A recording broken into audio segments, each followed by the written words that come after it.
नमो तस्य भगवतो अरहतो सम्मा संबुद्धस्य। सद्धम्म क्या है? सद्धम्म के कार्य मन के मैल को दूर कर उसे निर्मल बनाना, मन में शुद्ध विचारों से जीवन को सुखी बनाना। एक समय जब भगवान बुद्ध श्रावस्ती में विहार कर रहे थे तो कौशलराज प्रसेनजित अपने रथ से उतरकर अत्यंत श्रद्धा भाव से वहां आया जहां तथागत ठहरे हुए थे। उसने तथागत गौतम बुद्ध को आमंत्रित किया कि वे दूसरे दिन नगर में पधारें, उसका आतिथ्य स्वीकार करें और अपने महान व्यक्तित्व और सिद्धांत का दर्शन कराएं ताकि लोग उनमें आस्था स्थापित कर सकें। भगवान बुद्ध ने स्वीकार किया।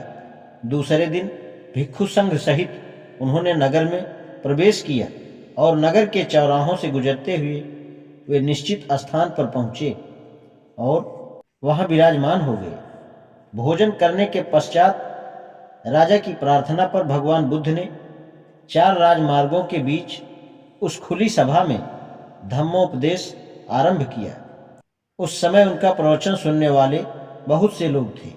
उस समय उनके श्रोताओं में 2 व्यापारी भी थे। उनमें से एक ने सोचा, महाराज ने यह कितनी बड़ी बुद्धिमानी की बात की है कि इस प्रकार का सार्वजनिक धम्मोपदेश करवाया है। ये उपदेश कितने व्यापक हैं और ये उपदेश कितने गहरे हैं।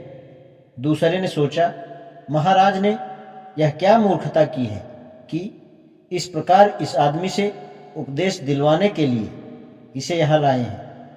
जिस प्रकार एक बछड़ा अपनी माँ के पीछे पीछे उस गाड़ी से बंधा हुआ चलता है जिसे वह गाय खींचती है, उसी प्रकार यह बुद्ध राजा से बंधा हुआ है। दोनों व्यापारी नगर से निकलकर एक सराय में पहुंचे जहां दोनों साथ साथ ठहरे। सुरापान करते समय जो भला व्यापारी था उसे उन चतुरम हराजिक देवताओं ने सुरक्षित रखा जो संसार पर दृष्टि रखते हैं। इसके विपरीत दूसरे को किसी दुष्ट वन देवता ने तब तक पीते रहने की प्रेरणा दी जब तक वह नशे और नींद में बेहोश नहीं हो गया। वह सराय के पास ही सड़क पर पड़ा था। प्रातःकाल जब व्यापारियों की गाड़ियां वहां से चलीं तो गाड़ीवान यह नहीं देख पाए कि सड़क के बीचों बीच आदमी पड़ा है और वह आदमी गाड़ी के पहियों के नीचे कुचलकर मर गया। दूसरे व्यापारी के एक दूर देश में पहुंचने पर एक पवित्र घोड़े के घुटने टेकने के परिणाम स्वरूप उसे देश का राजा चुन लिया गया और उसे सिंहासन पर बैठाया गया। इसके बाद इन घटनाओं की विचित्रता पर विचार करके वह लौट आया। तब उसने भगवान बुद्ध को आमंत्रित किया कि वे उसकी जनता को उपदेश दें। इस अवसर पर तथागत ने उस दुष्ट हृदय व्यापारी की मृत्यु का कारण बताया और दूसरे व्यापारी के ऐश्वर्य के बारे में बताया जिसने बुद्धिमानी से विचार किया था। और तब तथागत ने आगे यह कहा, मन ही सबका मूल है, मन ही मालिक है, मन ही कारण है। यदि व्यक्ति के मन में दूषित विचार होते हैं तो उसकी वाणी भी दूषित होती है, कार्य भी दूषित होते हैं और पाप कर्म के परिणाम स्वरूप दुख उस आदमी के पीछे पीछे ऐसे हो लेता है जैसे गाड़ी के पहिए खींचने वाले बैल के पीछे पीछे चलते हैं। मन ही सबका मूल है, मन ही शासन करता है, मन ही योजना बनाता है और सफलता लाता है।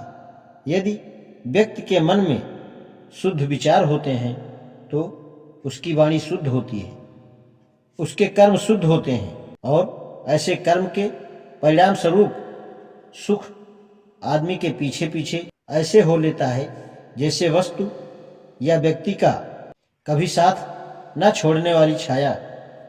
यह वाणी सुनने पर राजा और उसके मंत्री तथा अन्य अनगिनत लोगों ने धम्म दीक्षा ग्रहण की और वे तथागत के अनुयायी हो गए। आज इतना ही। नमो बुद्धाय।